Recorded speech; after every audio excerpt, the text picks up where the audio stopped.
Everything you're about to hear is for education and entertainment purposes only. Whilst we are licensed, we're not aware of your personal financial circumstances. Any advice is general advice. Equity Mates operates under Australian Financial Services Licence 540697. Equity Mates! I will say this about investing. Everything you do learn is cumulative. What I learned at 20 is useful. Welcome to another episode of Equity Mates, a podcast where we explore what's possible in the world of investing. If you've just joined us for the very first time, a huge welcome to the show and to the Equity Mates community. My name is Bryce, and as always, I'm joined by my equity buddy, Ren. How are you going? I'm very good, Bryce. Very excited for this episode. Always am excited. There's so much happening at the moment. It's hard to keep up. We are seeing the Australian election in full swing, the housing pump on display. Big time, big time. We're seeing a slight breath in the US markets as Trump ponders his next move or his focus gets deviated to universities and other things. Yeah. But all the while, the thing that reassures us, the thing that it does get us excited is that companies continue innovating, continue working on new technologies, new ways of doing business, opening up new markets, all to make their shareholders more money. Beneath all the noise, that is what matters over the long term. That is what really gets us excited. That's what we're going to talk about today, amongst all of the noise as well. News and markets. Well, Ren, let's get straight into it. I mean, we can't start a news segment without an update on where tariffs are at, because that's absolutely driving markets at the moment. Everyone's on edge, going to bed each night, wondering what Trump's going to tweet when we wake up. Checking Wall Street Journal, New York Times first thing in the morning. But it has been a bit of a calmer week than last, that's for sure. And we should say the best place to check in the morning is the Equity Mates Daily newsletter. Yeah, we do the checking for you. Yeah. Literally, that last week, we were setting our alarms for 5, waking up and then rewriting what we'd scheduled the night before because so much had changed. That's the dedication we have to this newsletter. That's why you should sign up. Yeah. The link is in the YouTube description or the podcast show notes. That's right. But what do we need to know this week? The main thing is that the US-China trade war keeps escalating. Yes. So at the time of recording, because of course could change any minute, China have 125% tariffs on US goods, and USA have 145% tariff on Chinese goods. Yes. China are also doing non-tariff measures. Yes. And I mean, so are the US, to be honest. You know, they've restricted the supply of advanced semiconductors for years and stuff like that. But China has a particular dominance in rare earth minerals. Yeah. And I think they have 70% of the world's production, 90% of the world's processing, thereabouts. And they are starting to put export controls on that. So will Trump go, we'll release we'll drop all tariffs if we can own your rare earth minerals? Well, it's hard. It's hard because the problem with rare earths is they're not rare. They're incredibly ubiquitous, but they're incredibly low value to extract, but also incredibly environmentally damaging to extract or to process. So it's not like America is going to want to spin up its own rare earth industry.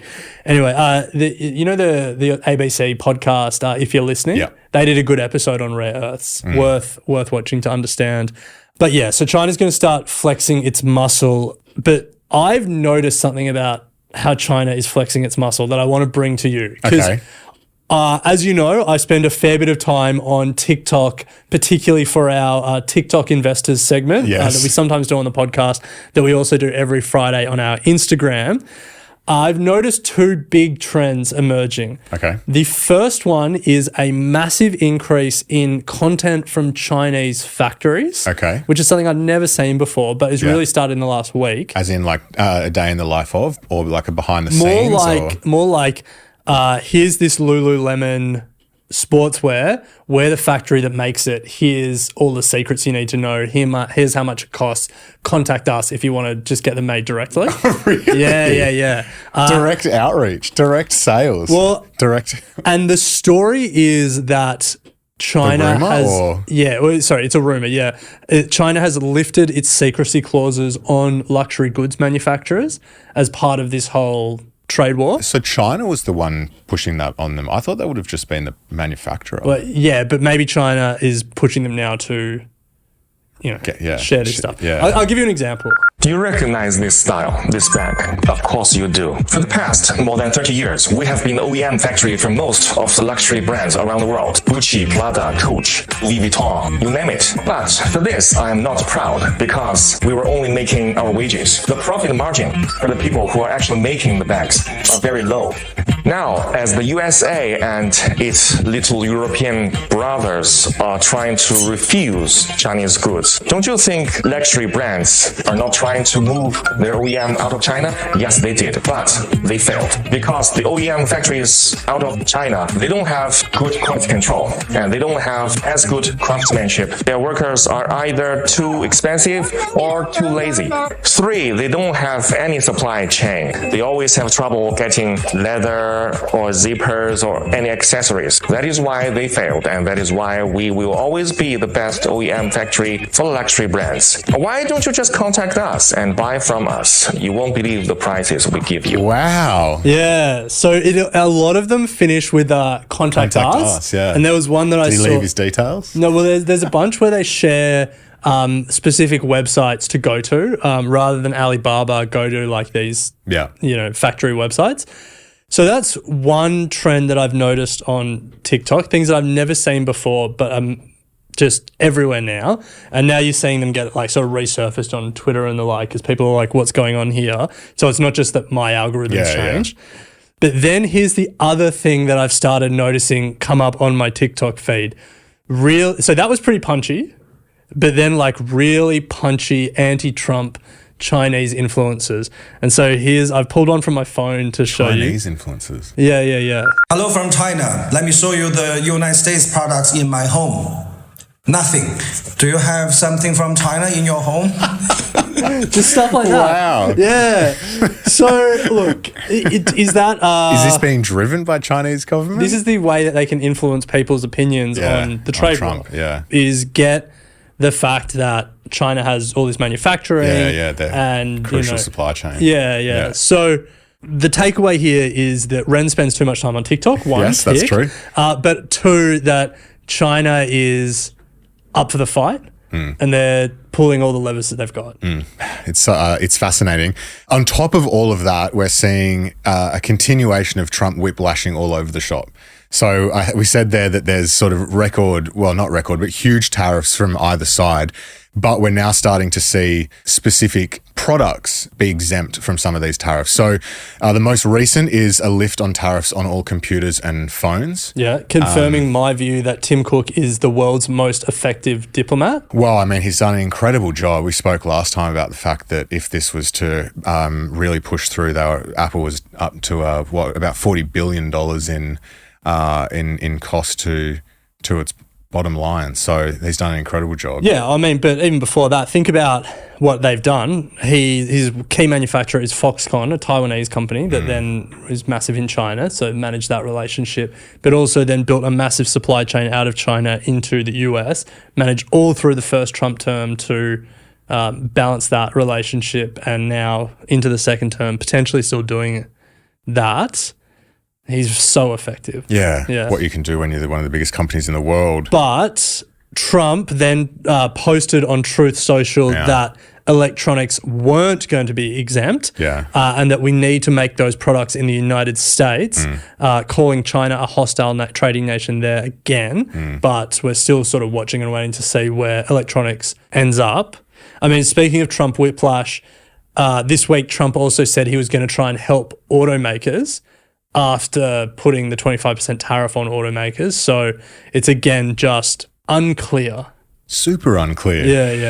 Yeah. So look, plenty going on in the space. I think if you just take a breath and think about the craziness of the last sort of couple of weeks, if you look at actually where markets sit over the last month, the S&P is now only down just over 4% and the NASDAQ down just over 5%. So what was an absolute bloodbath, markets have somewhat recovered, and I think the key message here is to continue to expect to see volatility over the next little while. Bloodbath is becoming like the term of art for when the stock market crashes. It's so clicky. So some of them were, well, I mean, the most sensationalized was billionaires turn on Donald Trump over economic nuclear war. It's more than a bloodbath. Yeah. But what about this one from the Australian? Australian shares hemorrhage 160 billion in minutes in ugly market bloodbath. Hemorrhage, ugly blood. It's just so emotive. Yeah. At its bottom, the market was down 20% in the US. Yeah. That happens once every 4 years. Yeah. I'm not jumping in a bloodbath once every 4 years.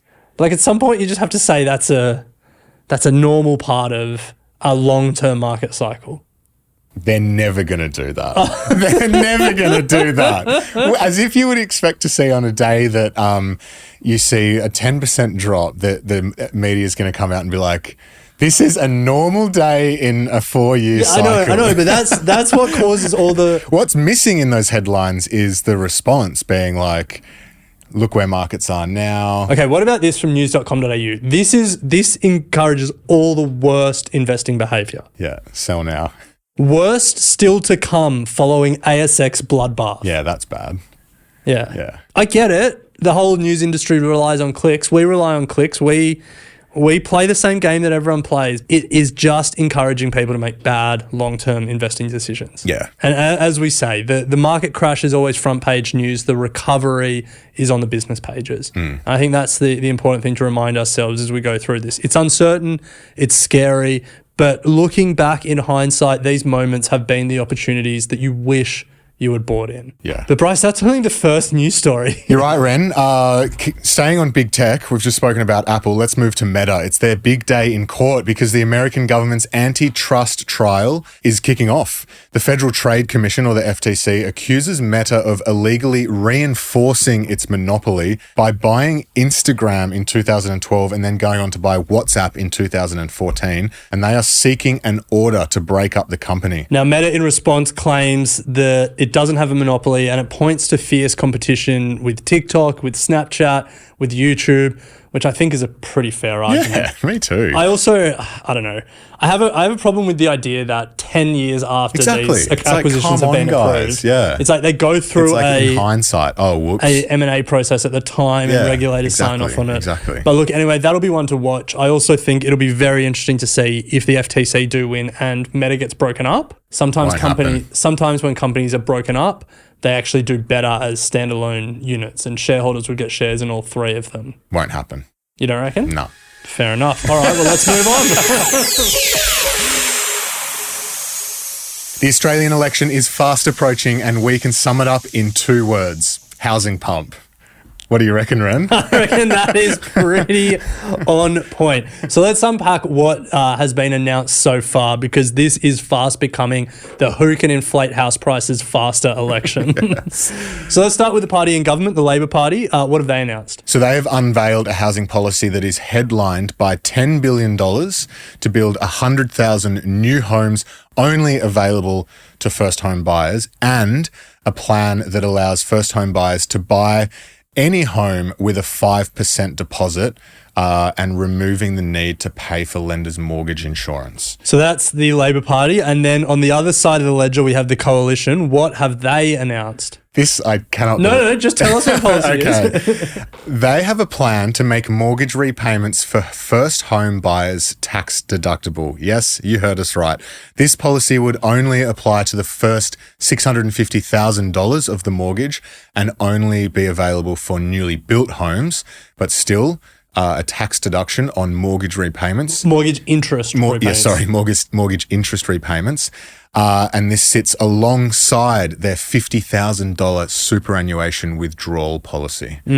Wow. Where you can, for people who are unfamiliar, they can take $50,000, first home buyers can take $50,000 out of their super and use it towards their deposit. Yes. So John Keogh, the AFR economics editor, summed up, I would think it's fair to say both of our feelings on these policies. This is how he started his article over the weekend. The extraordinarily dumb demand-side housing policies by Labor and the Coalition will fuel even higher prices and cause first home buyers to take on even more risky debt levels. Yeah. He went on to say, Prime Minister Anthony Albanese and Opposition Leader Peter Dutton are offering sugar hits to con aspiring first home buyers into believing that both major parties are making housing more affordable. The cruel reality is both sides are pumping up demand for housing and increasing the size of loans. This will ultimately benefit sellers, property developers and banks. Very true. What do you reckon about that? I think it's bang on. So here's my point around housing affordability. There is only one way to make houses more affordable, and that is to bring prices down. Nothing else is a housing affordability policy. Policies that help some people borrow more or pay more for houses, it arguably makes housing more accessible for some people, but it's not more affordable. Like they're going into bigger and bigger debt, or they're drawing on their superannuation and hurting themselves later in life, or they're just getting taxpayers to subsidize their housing because they're hurting the budget and not paying tax. Like none of this is affordability. No. This is just the last vestiges of a housing pump desperately scrambling for more money to keep prices rising. Yeah. Because the sad reality is, so in Australia, it's basically a third. A third of people own their homes outright with no mortgage. A third of people have mortgages, and then a third of people are renters. Anything you do to actually drive affordability, to actually bring prices down, will lose votes from two-thirds of the population. Yeah. The electoral maths just does not work.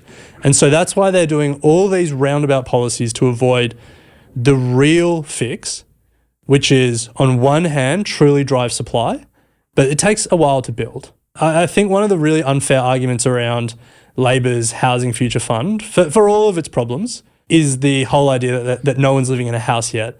It's like they only passed it a year ago or something. Like you got to build the things. But that is the supply problem. It takes time to build.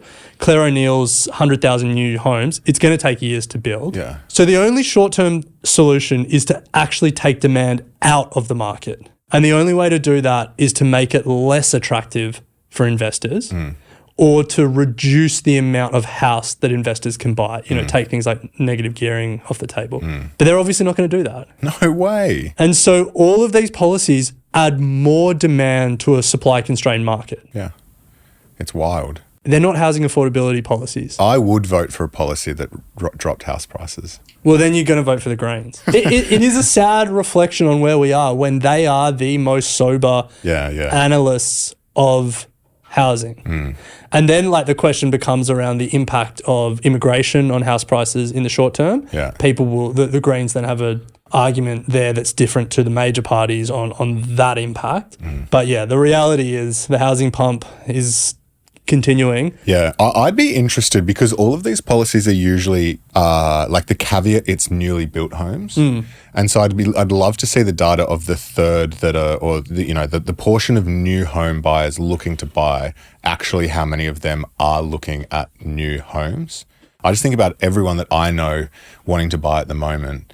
They're not looking for new homes. So a lot of this is, as you said, sugar hit headline stuff that is going to have an impact on house prices. But it'll also impact on the margins though, because even if you're living in the inner city and inner Sydney and there's not a lot of new homes there, but it's like as more demand gets brought on for new homes, then that offsets some of the existing demand for new homes, and then that forces people up the price curve to try and get something else.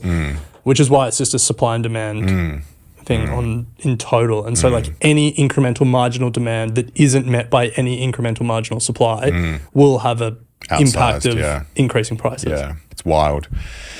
Anyway, big election. The housing pump. Big election coming up, the housing pump, that's it. We're going to take a very quick break, but as a reminder, if you want to keep up with all of the news, as we spoke about at the top of the show, make sure you subscribe to our daily newsletter, where we'll send you a summary of all of the important headlines from around the world straight to your inbox at 6 a.m. And there's also a podcast where those headlines are turned into an audio format for you to listen to in less than 5 minutes. It's called Headlines by Equity Mates. We're going to take a quick break and we'll be right back.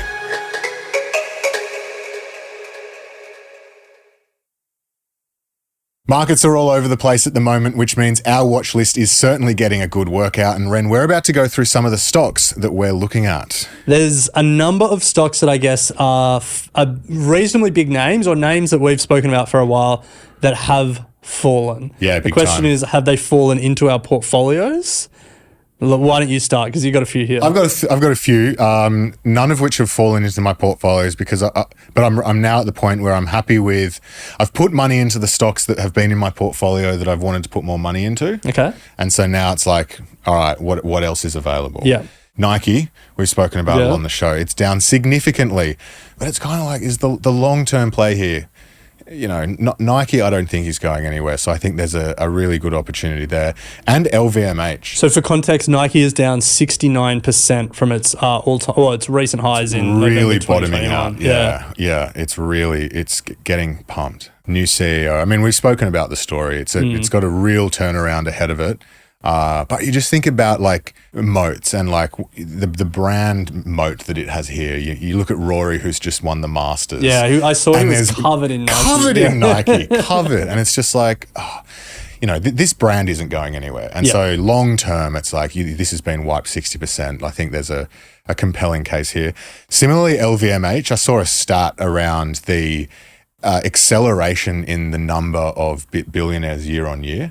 And it's just like, and the impact that has on all of these luxury goods. Yeah. And I think, again, the moat that a lot of the brands within that have, it's like, we're seeing it significantly down as well. Do you worry about the Chinese factories revealing the luxury secrets? I was thinking about that earlier on, and all these billionaires going direct to Chinese manufacturers. But no, I don't think so. The thing for both Nike and LVMH is they will be some of the most affected stocks by a US-China trade war. Yeah, which it's obviously playing out. And I think we said in our last episode, you've got to be really conscious of that, which is why I haven't put any in, but they're on my watch list. And one that is just, I guess, down because of the markets, but is a long-term compounder, and we've spoken about it, tough to buy, given it's listed in Canada, it's Constellation Software. Yeah, I think down that. about 12 or 15% from its high. So but up more than 200% in the last 5 years. Exactly. Yeah. Not a lot of brokers give access to Canada. CMC does, but they obviously offset the good with the bad in giving access to CFDs. Yes. Yeah. Constellation Software up almost 25,000% since 2006. Wild story. Yeah, just incredible for compounder. people who are unfamiliar, it just buys niche software companies run by this guy called Mark Leonard, and it has just been incredible. Yeah. So those are, I guess, mainly two that I think are really down and out at the moment, which I'll keep an eye on. What about you? So I've bought some stuff. I spoke about this on a previous episode. Bought some more Google. For the first time, bought Eli Lilly. Bought some Macquarie when it fell. I'm watching a few other things, but on the Eli Lilly story, I'm not sure if you saw the Pfizer news this week. No. So for a long time, there's been this theory with GLP-1 drugs, the Ozempic drugs, they're going to become commoditized, that like more and more people are going to be able to make them. They're not actually that complex to make. Mm-hmm. Well, that theory was challenged this week because Pfizer has always been seen as the 800-pound gorilla who's going to try and enter this industry. Their drug has been discontinued because in trials a patient suffered a liver injury, and so it's kind of challenged the idea that these big guys are going to enter the space and compete on price and drive price down. So love that. It's just a reminder of I don't love what happened, but obviously, for the Eli Lilly of it all and the Novo Nordisk of it all, I own both of them, full disclosure. Eli Lilly's still expensive, still trading at like 60 times last year's earnings. Huge opportunity. But speaking of Australian medical, well, not Australia, but speaking of the medical industry, how's this for a analyst note on a small Australian medical device maker? Okay. Quote, could be the next Cochlear or ResMed. Huge call. That was written about EBR Systems. What do they do? They just got FDA approval in the US to sell their wireless heart pacing system. Not a huge addressable market, about 39,000 people in America, they think. But essentially, it's like a grain of rice sized device that gets inserted into the patient's heart or near their heart, and it like keeps it from failing. It's a pacer. I guess so, yeah. Yeah, but it's apparently just incredible. That's nuts. Yeah. Grain of rice. But as soon as you're getting compared to Cochlear or ResMed, you've either got an investment analyst who's competing hard to win business for their next capital raising, or you've got a pretty exciting company on your hands. Yeah, wow. Yeah. EBR Systems. A reminder though, the day that they got FDA approval, a reminder of how volatile biotech is, especially small biotech. Yeah. The day they got approval, shares fell 17%. Because they'd been Not good enough. They'd been rising for a long time, and a lot of early investors they think cashed out. Gotcha. Yeah, makes sense. Yeah, wild ride. Well, so those are on our watch list, but we wanted to, we took the opportunity to run a bit of a scan or a screener through one of the platforms we use, Guru Focus, to look at some Aussie stocks, or to try and find a list of Aussie stocks that matched a bit of a criteria. Now, we should say that we have a link to Guru Focus in the show notes where you can sign up and get access. Super comprehensive stock screener, global. We quite like it. So here's the criteria we plugged in: above $1 billion market cap, profitable, revenue growing at more than 10% a year over the past 5 years, and then some valuation metrics. We said price to earnings of less than 20, and price earnings growth ratio of less than 1. Yeah. The idea of finding companies that have fallen, that are profitable and growing their revenue, but are starting to look cheap. So looking at this criteria, there were 6 companies in Australia that met it. Some pretty well-known names: Fortescue. Yep. Block. Nice. Yeah. Antam, which is the major Indonesian nickel miner, but listed in Australia. Love it.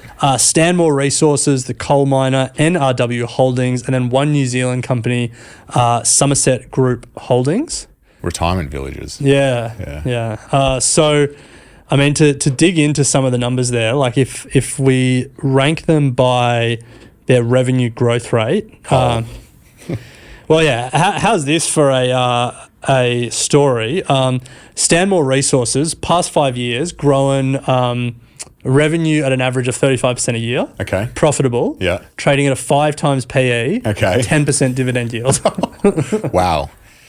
No wonder everyone's off ESG. To be fair, could be a bit of a dividend trap. Yeah. The stock's down about 60% in the past, call it 18 months. Okay. What about Block? Tell me about Block. So Block is formerly known as Square. Yes. It owns Afterpay. Yes. Ticker XYZ. Yes. What else do you want to know? I want to know its numbers. Okay, so what have we got here? We've got it's grown revenue at about 27% a year on average for the past 5 years. I think fluctuates between being profitable and not profitable, but yeah, it's down like 80%. It's also down, yeah. Down 80% from its highs in 2021. Yes, yeah. Big time. When it did the monster deal with Afterpay. Yeah. The well-timed acquisition. So just to close it out, I want to so there was 6 in Australia that met that criteria, but I just did the same in the US just to see like what companies popped up. A number of oil companies popped up, I think because the oil price has fallen so much. So a lot of them have sold off. Exxon, Chevron, Total Energies, ConocoPhillips all popped up, or Petrobras in Brazil also.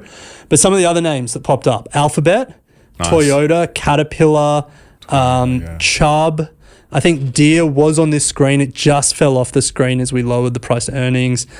So some like pretty established long-term compounders, I would say, like those industrials, Deere and Caterpillar, those that will just keep grinding, are starting to become quite interesting. But I thought it was quite interesting to see Alphabet there. Let's close it out with their numbers. What's their PE now? 18? Like 19 point something. So just snuck under.